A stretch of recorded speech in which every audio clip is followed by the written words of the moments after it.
right, well, let's find out what today's guest contributors think about this latest twist in the subprime mess. On call today, we've got Alan Murray, assistant managing editor at the Wall Street Journal. We've also got Michael Santoli, associate editor at Barron's. They're going to be joining us for the entire hour. Also in the mix, CNBC senior economics reporter Steve Leisman. Also, Peter Schiff, president of Pacific Capital. And we've got Dylan, pretty big group here. So, Alan, I want to start with you. You heard the soundbite. You heard what he had to say.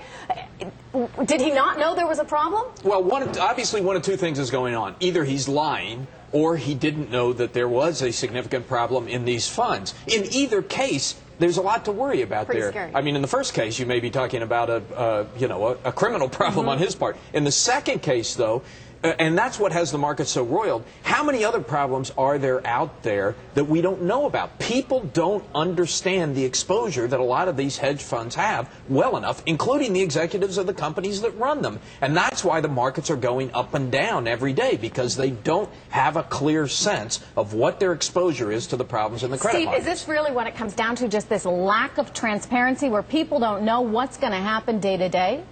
I think it actually goes deeper than that, because the trouble is he may not have known, but let's say he did know that he was exposed to this particular market. Because some of these markets are not trading right now, they have no way of knowing what the actual price is. So that's probably really one of the problems, is that some of these derivatives markets that, look, guys got into because they thought it was good paper, and then they end up finding out it's not as good as has been perhaps rated by the rating agencies. They can't price it, so that's why they're freezing it. And they also know that, and this is a sign, by the way, of a lack of liquidity in the market, if they were to move to sell the paper, it would bring the price down itself and exacerbate losses. But Steve, you know, that's a real problem here, because we've been told for years now that hedge funds and many of the complex derivatives they use make it a more stable market. And the point you just made is, if there's not liquidity, if you can't trade the instruments, that's not the case. I don't think, Peter, just one second. I don't think Alan is exactly right. I'll say why. Because one of the things that we've had is we've had a widening of risk. It's spread more widely.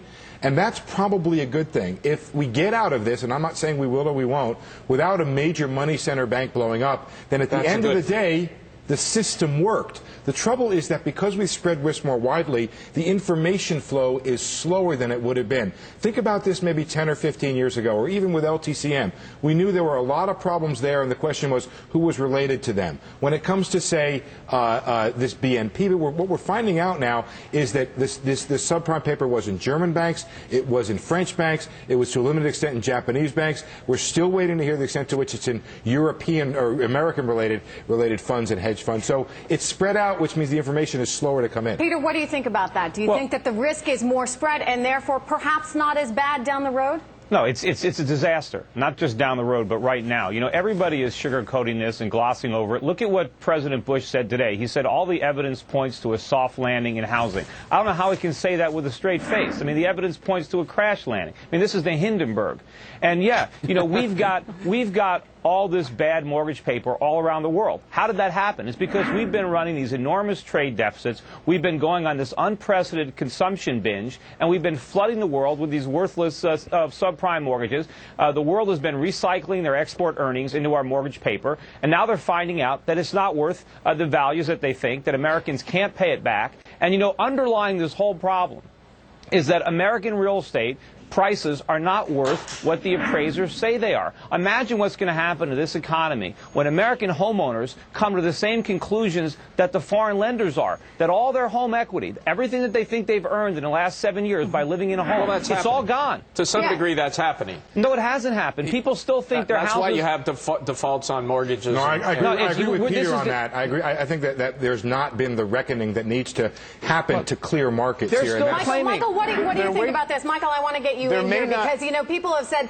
that, I mean, how much is really the housing sector responsible for the overall economy? How much of an effect could this really have? Well, obviously it could have a tremendous effect. It has not been a net contributor to the economic growth this year, that's for sure. It's been in recession. And what I would point out, too, is the stuff that's gone real bad and the stuff that basically has stopped trading is mostly the 2006 vintage of true garbage subprime securities that were spread around the world. And if you have a situation where basically the system has to absorb really the tail end of the very worst of the housing bubble, then we have a period of time when we're going to have to adjust. And I think it's a net positive that it's a large French bank right now that's actually putting a name and a number on what we've basically had before as shadows. What this market, what the stock market needed after the S&P financials traded down 12% in 2 weeks was actual tangible victims, not rumors. We're getting the victims. It's not the last remember, our economy, 70+% of our economy is consumption, and consumers are spending housing-related wealth. They're spending adjustable rate mortgages that haven't reset yet. You're talking about 2005, Peter. No, I'm talking about everybody. I think we need to disaggregate this for people a little bit. What's going on in the credit markets is clearly very serious. There is a seizing up of the credit markets.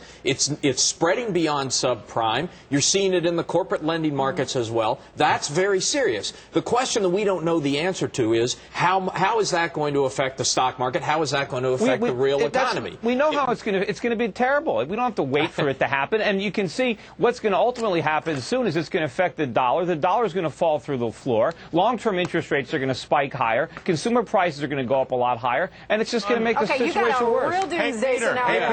Hey, Peter. You may be right, but you may be wrong. Hey, Peter. Yes. Hey, Peter, it's Dylan. How you doing? Hey, Dylan, how are you?